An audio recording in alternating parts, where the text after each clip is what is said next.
آج کی رات ایک عظیم ہستی کی شہادت ہوئی صحابہ میں سے، جن کا نام ہے علی بن ابی طالب۔ میں اپنا تجزیہ پیش کر رہا ہوں، نہ کہ کسی اور کا، غلط بھی ہو سکتا۔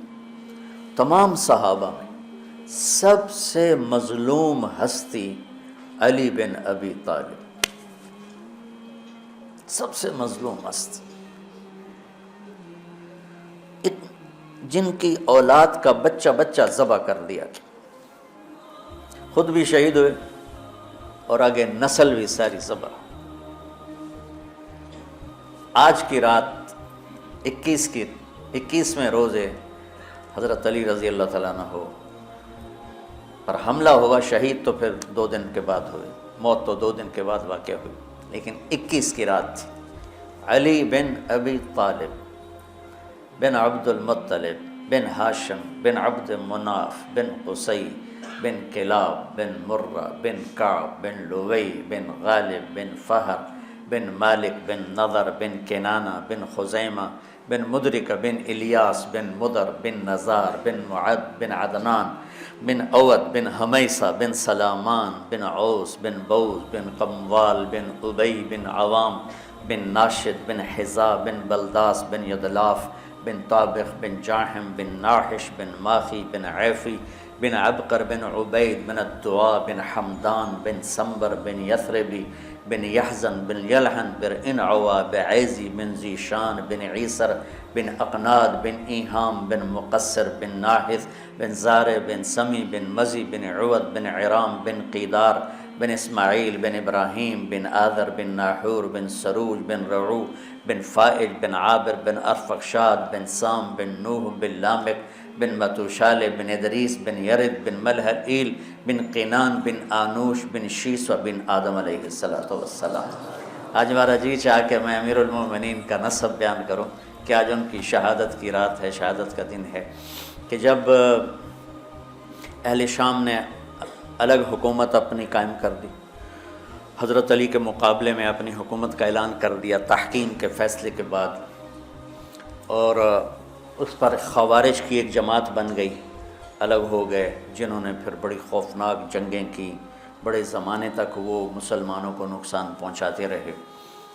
تو 3 خارجی اکٹھے ہوئے کہ جتنا فساد ہے نا اس کی جڑ ہے ایک عمرو بن عاص اور معاویہ بن ابی سفیان اور علی بن ابی طالب رضی اللہ تعالیٰ عنہ، ان تینوں کو قتل کر دو، فتنہ ختم ہو جائے گا۔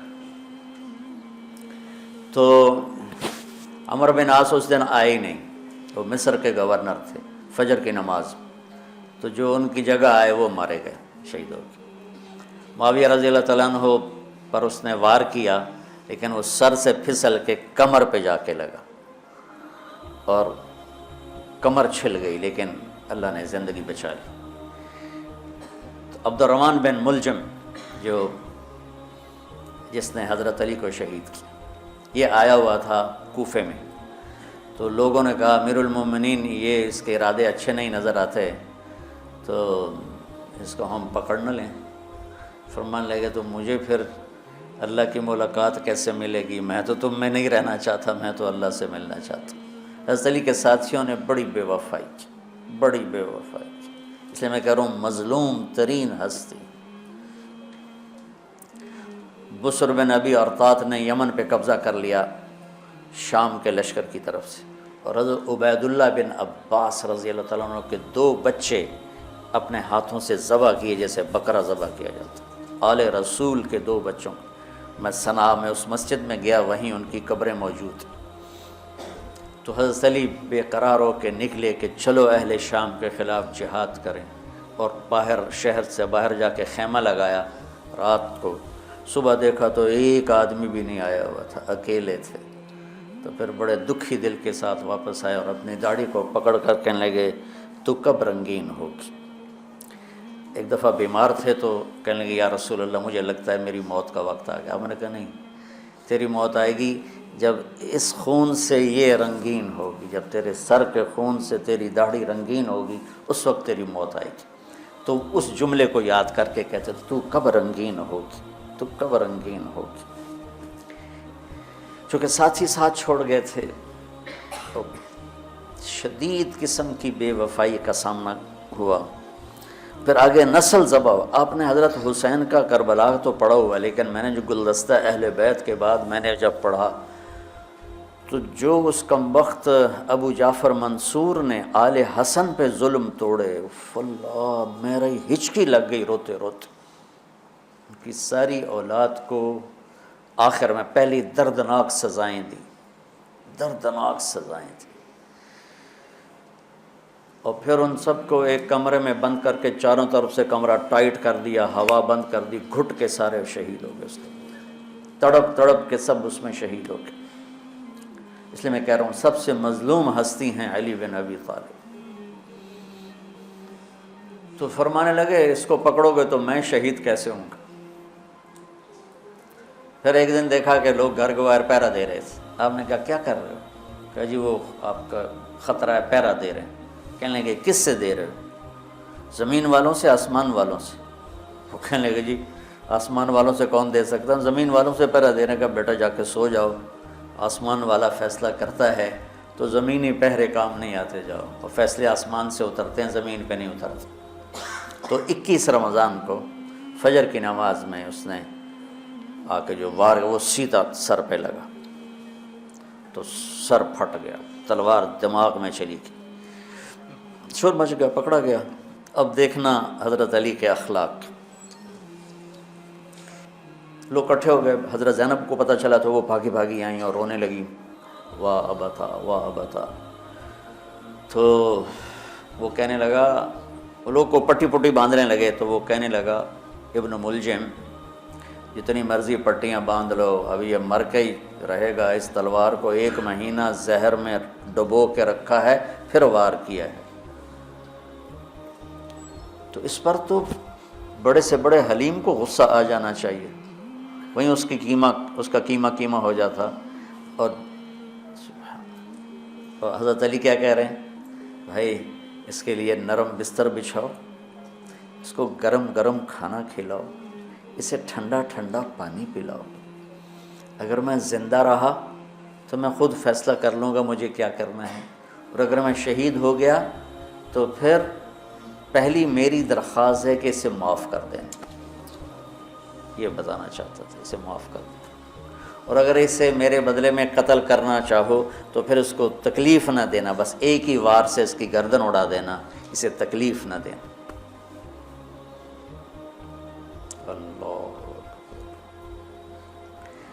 آپ پڑھیں گے نا صحابہ کی سیرت تو سب سے زیادہ فضائل حضرت علی کے، سب سے زیادہ مقام اور مرتبہ تو ویسی جیسے خلفائے راشدین. سارے صحابہ اللہ کے ہاں مغفور محبوب. ان میں سے 10 مقرب ترین ابو بکر، عمر، عثمان، علی، طلحہ، زبیر، سعد، سعید، ابو عبیدہ بن جراح اور عبد الرحمن بن عوف.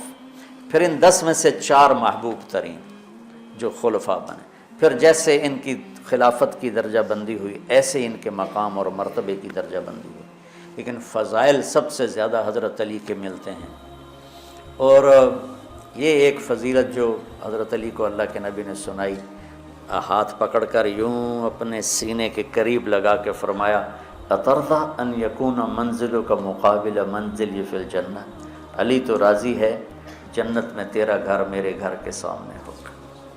تو حضرت علی رونے لگے کہ نہیں حضرت میں راضی، میں راضی. تو آج کی رات اس ہستی کی شہادت ہے، فجر کی نماز میں ان کا انتقال ہوا، جن کو میرے نبی نے ابو تراب کا لقب دیا کہ تو میرے لیے ایسے جیسے موسیٰ کے لیے ہارون ہے. تیرا گھر جنت میں میرے گھر کے سامنے ہوگا.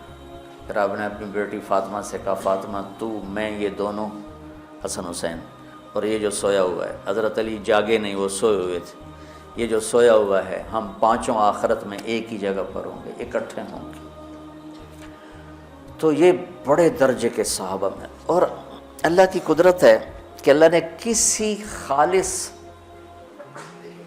ہاشمی کو حکومت نہیں دی، کامیاب نہیں ہونے دی. بنو عباس بھی اہل بیت ہیں لیکن ذرا دور سے. ان کے 35 حکمران آئے، 35 میں سوائے ایک کے سب کی مائیں ہاشمی نہیں تھی۔ پہلے ہاشمی خلیفہ بنے حضرت علی، والد کی طرف سے بھی والدہ کی طرف سے، اور وہ کہتے تھے تو کب رنگین ہوگی، اور موت مانگتے مانگتے یہاں تک کہ شہید ہو کے چلے گئے اور دکھوں بھری زندگی گزاری۔ وَلَقَدْ رَأَيْتُهُ فِي بَعْضِ مَوَاقِفِهِ وَقَدْ أَرْخَى اللَّيْلُ سُدُولَهُ وَغَارَتْ نُجُومُهُ وَهُوَ قَائِمٌ يُصَلِّي فِي الْمِحْرَابِ قابضاً على لحيته يتململ تململ السليم ويبكي بكاء الحزين ويقول للدنيا إلي تغررت وإلي تشوقت وإلي تزينت وإلي تشوفت من قلة الزاد وبعد السفر ووحشة الطريق آيتها الدنيا غري غيري قد بتتك الثلاث عمرك قصير ومجلسك حقير وخطرك يسير من قلة الزاد وبعد السفر ووحشة الطريق۔ یہ درد بھری فریاد ان کی روز ہوتی تھی رات کو، ایسے تڑپتے تھے جیسے سانپ کا ڈسا تڑپتا ہے، اور ایسے روتے تھے جیسے دکھوں کا مارا روتا ہے۔ شہید ہو گئے۔ حضرت حسن کو حکومت ملی، ہاشمی کے بیٹے، ہاشمیہ کے بیٹے، 6 مہینے بعد چھوڑ کے دستبردار ہو گئے۔ پھر بنو عباس کے 35 خلفاء میں امین کو حکومت ملی۔ امین کی ماں بھی ہاشمی تھی، باپ بھی ہاشمی، ہارون باپ اور زبیدہ ماں۔ زبیدہ ہاشمیہ تھی اور ہارون ہاشمی تھا۔ مامون اس کا بھائی باندی کا بیٹا تھا، امین زبیدہ کا بیٹا تھا، اور ہارون نے زبیدہ کے پریشر میں وصیت نامہ امین کے لیے لکھوایا، اور بعد میں مامون، کہ پہلے خلیفہ امین ہوگا، امین کے بعد مامون ہوگا۔ امین کو 2 سال کے بعد مامون نے قتل کروا دیا اور حکومت پہ قبضہ کر لیا۔ کسی خالص ہاشمی کی حکومت نہیں چلی۔ اور امام حسن نے حضرت امام حسین کو بلا کے فرمایا کہ میرے بھائی ایک وصیت کرتا ہوں جب انتقال کا وقت، کہ میں نے دیکھ لیا ہے اللہ نے ہمیں نبوت دی ہے، ہمیں حکومت نہیں دے گا۔ حضرت حسن کو اللہ نے اللہ کے نبی والی فراست دی تھی۔ امام حسن اس فراست کے مالک تھے جو اللہ کے نبی کو اللہ نے دی تھی، وہاں سے حصہ ملا تھا فراست کا۔ عجب عجب باتیں فرمائیں۔ جب حضرت علی نے مدینہ چھوڑنے کا ارادہ کیا، ابا جان مدینہ نہ چھوڑو، مدینہ نہ چھوڑو، آپ اکیلے ہو جاؤ گے، آپ تنہا ہو جاؤ گے، مدینہ نہ چھوڑو۔ تو امین کو مامون نے قتل کروا دیا، اور پھر اس نے خود 20 سال حکومت کی۔ تو اللہ تعالیٰ نے اہل بیت کو حکومت سے گندہ ہی نہیں ہونے دیا۔